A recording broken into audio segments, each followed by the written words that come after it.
लेकिन ये डेली की डेटा लिमिट जो होती है रात 12 बजे समाप्त हो जाती है, जैसे ही दिन खत्म होता है, और ये अनयूज डेटा जो है ये फोरफीट हो जाता है, ये अगले दिन रोल ओवर या नेक्स्ट डे कैरी फॉरवर्ड नहीं होता है। कंज्यूमर से पैसा तो पूरे डेटा का लिया जाता है, लेकिन ये अनयूज डेटा जो बचा हुआ डेटा होता है ये एक्सपायर हो जाता है जैसे दिन समाप्त होता है। सर फर्ज करिए कि महीने की शुरुआत में आपने अपनी गाड़ी में 20 लीटर पेट्रोल भरवाया, महीने के अंत तक 15 लीटर पेट्रोल कंज्यूम हो गया, 5 लीटर बच गया, तो क्या महीने के अंत पर पेट्रोल पंप वाला आकर आपको कहता है कि 5 लीटर पेट्रोल वापस कर दो क्योंकि उसकी वैलिडिटी समाप्त हो गई? नहीं, क्योंकि आपने पैसा पूरे 20 लीटर का दिया है। ठीक इसी तरह जितने डेटा का पैसा हमसे लिया जाता है उतना डेटा हमें यूज करने दिया जाए, वो एक्सपायर ना हो। ये हमारे मेहनत के पैसे से खरीदा गया डेटा है। और सर चालाकी देखिए, आजकल के रिचार्ज प्लान्स में डेली की डेटा लिमिट होती है, मंथली की डेटा लिमिट नहीं होती, क्योंकि मंथली की डेटा लिमिट के अंदर मैक्सिमम डेटा की खपत का कंज्यूम करने की प्रोबेबिलिटी यानी कि संभावना ज्यादा होती है। एक महीने के भीतर या मान लीजिए 4-7 दिन कोई व्यक्ति व्यस्त है या बीमार है,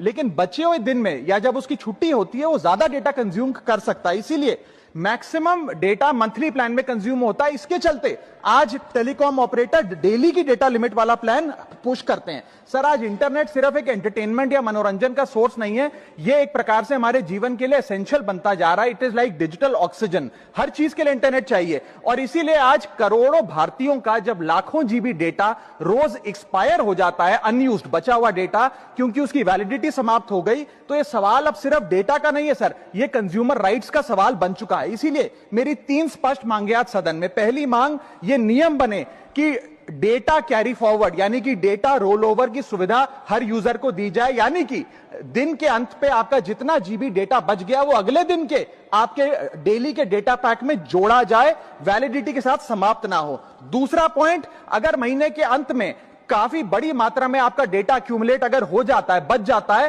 तो यूजर को ऑप्शन दिया जाए कि इस डेटा की वैल्यू का एडजस्टमेंट वो अपने रिचार्ज प्लान के अगेंस्ट कर सके, यानी कि अगले महीने वो जितने वैल्यू की रिचार्ज कराता है उसमें से छूट मिले, डिस्काउंट मिले अनयूज डेटा की मार्केट वैल्यू के अनुसार। जैसे कि बिजली की खपत आप जितनी करते हैं, जितने यूनिट उतना ही पैसा भरते हैं, ठीक उसी तरह जितने जीबी डेटा कंज्यूम करें उतना ही पैसा वसूला जाए, उससे ज्यादा ना वसूला जाए। और थर्ड नियम जो बनना चाहिए वो ये है कि अनयूज डेटा को आपका डिजिटल एसेट माना जाए, और जिस प्रकार से हम पैसा ट्रांसफर कर सकते हैं, डेटा ट्रांसफर अलाउड होना चाहिए।